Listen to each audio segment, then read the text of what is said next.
Hi team, hope you've all had a great week. This week's video is very talk heavy. It's an interview with one of our top tier patrons called Ben Fennell. And it's quite an important video actually, because what you guys are probably very used to now is listening to Katie and I talking about this adventure that we're going on, but it's really nice to get the perspective of someone else, someone that we really respect, that's a huge supporter of our mission.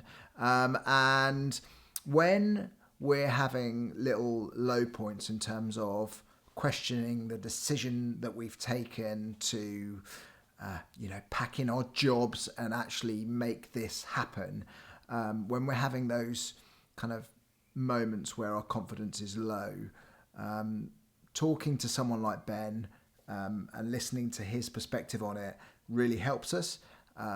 So look, hopefully it's nice for you guys to get a different take on what we're doing and hear a different voice in relation to it. Hope you enjoy it, and thank you for your continued support. We're on a mission to discover if there's a better way.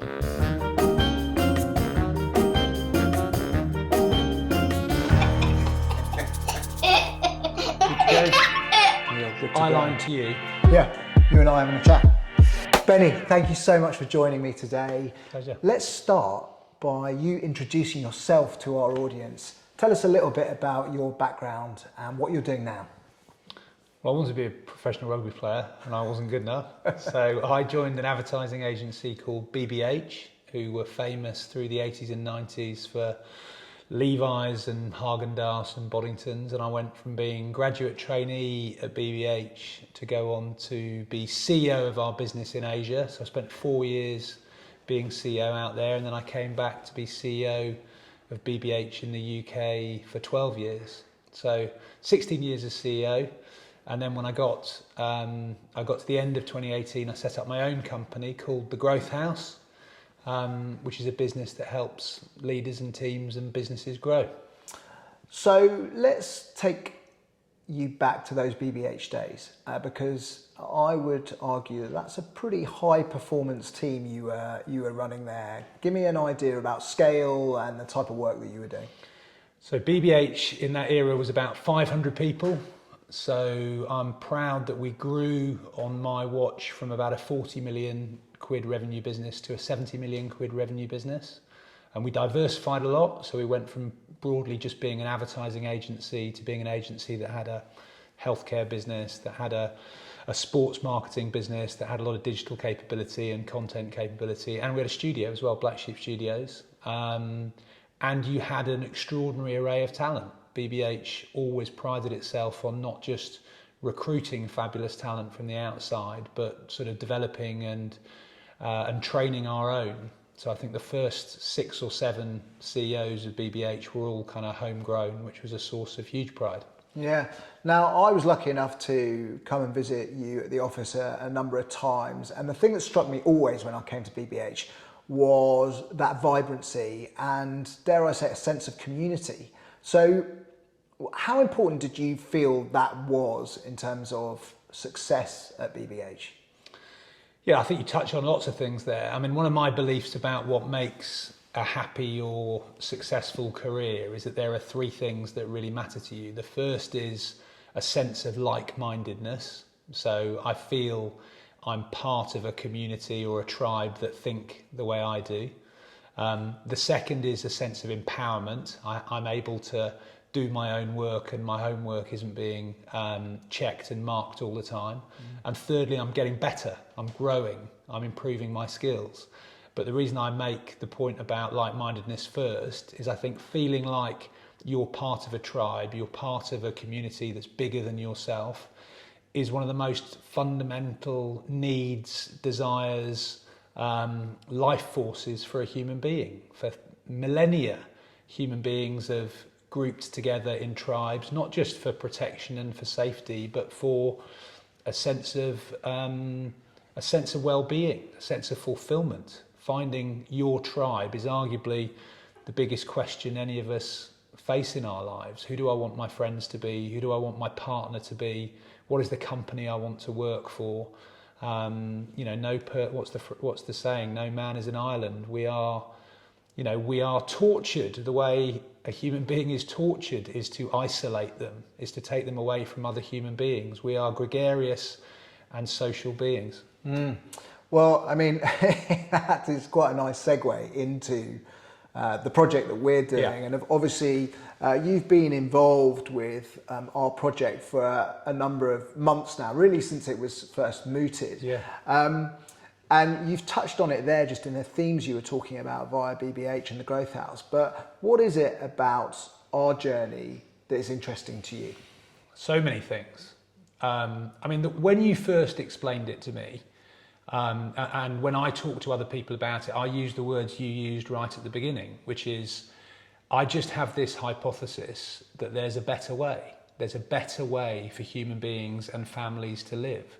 Not every person on the street needs their own dishwasher, washing machine, yada yada. We can share. We don't need to have all of our own things. We're arguably more connected than we've ever been, but human beings say they feel more isolated. We build these houses with gardens and with gates, and we don't let anybody in. So you immediately had my attention.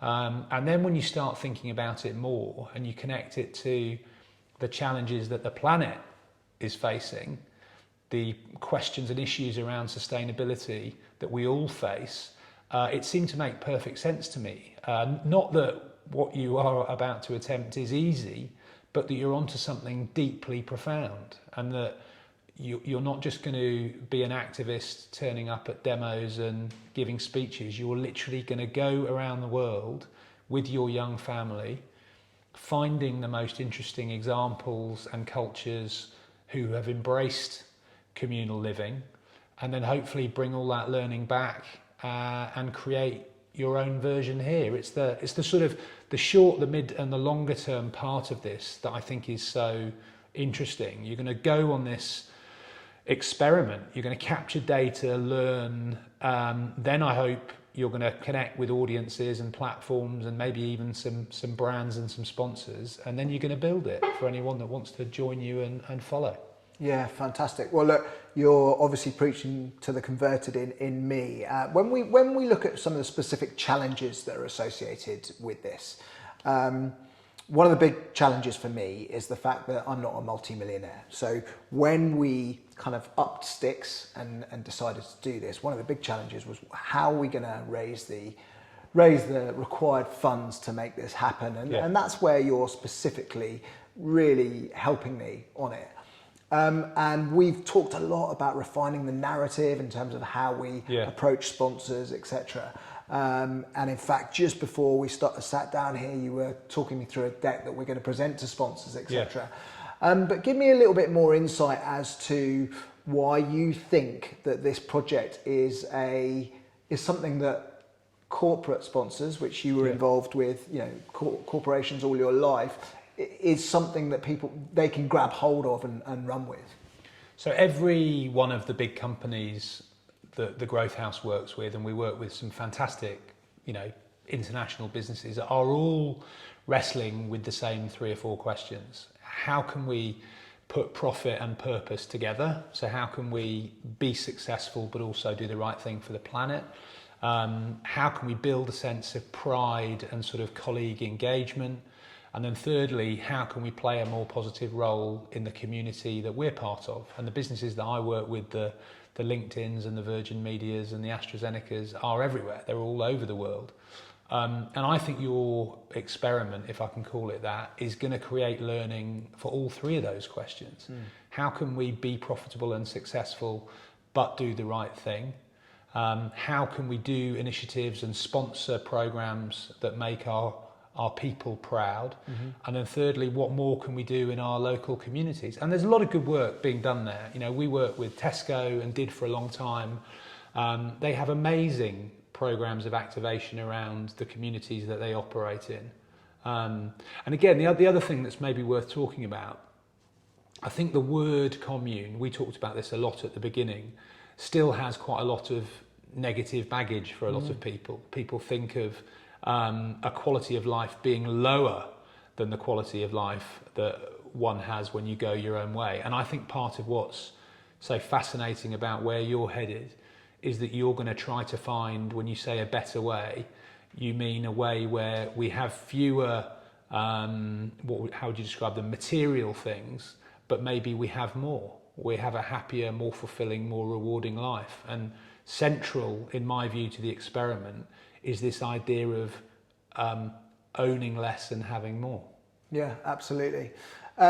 You're a well-travelled man, Benny. You've seen lots of things. When you think about community and sustainability, two of the things that I'm fundamentally kind of obsessed with and have been over a number of years. Where in your mind, in your travels, in your experiences, maybe even in your business actually, do you know what? They're doing something right here. They've got something right. Yes, I mean, the most obvious one is I spent 4 years living out in Asia, and the way Asian society is just more collectivist, and you'd see that in all kinds of ways. So if someone in the office has to stay and work late, the whole team stays and works late. That's just, the way they think about things, but also how they behave with old people. Your grandparents live with you. They don't get sent off to old people's homes. Part of the household, the family unit, is the older generation. So in lots of ways, I think other cultures, I could argue, have it figured out a lot in a far more enlightened way than we do. But I'm also just struck. I mean, this isn't an international thing, but in a room just over there, my wife's doing a meeting with 4 other members for the charity that she works with, which is Homestart. Homestart is an amazing charity that essentially helps mums and families who are struggling to cope. It's utterly local. It's all local families who are helped, and it's all local men and women who are helping, who are offering support.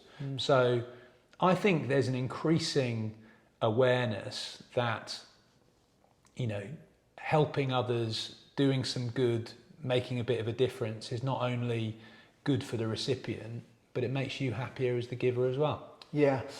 How do you think COVID has impacted the way society is thinking about this? Because, ultimately, COVID for me was a big moment, because what it did, it allowed me to just stop and breathe and get my head above the parapet and really think about life in a different way. And my sense is that that's happened with a lot of people. Yeah. And ultimately probably the tipping point for me in terms of considering whether to actually go ahead and do this came because I felt like the themes that we're exploring have never been more relevant than they are right now.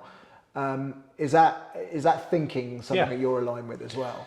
Yeah, definitely. So, I mean, you're a little bit younger than me, you're a fair bit younger than me, but COVID hit at quite an interesting life stage for most of us. So if you're 49, which I am, I've been on a treadmill work-wise since I was 21, going like the absolute clappers.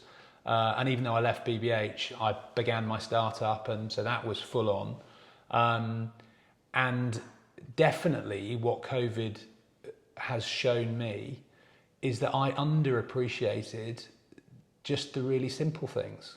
I was not taking the time to breathe, to enjoy a quiet pint with a mate, a bit of live sport, catching up over dinner with friends and family. So the most basic, simple things that are neither expensive nor the sort of the privilege of the rich and famous are things that I think we all missed. You take them away from someone and you realise what you really value. And another interesting thing about our generation is, unlike our grandparents, we haven't done a world war or national service or rationing. We're used to having a lot of liberties. We've not really had anyone give us rules or protocols or curfews.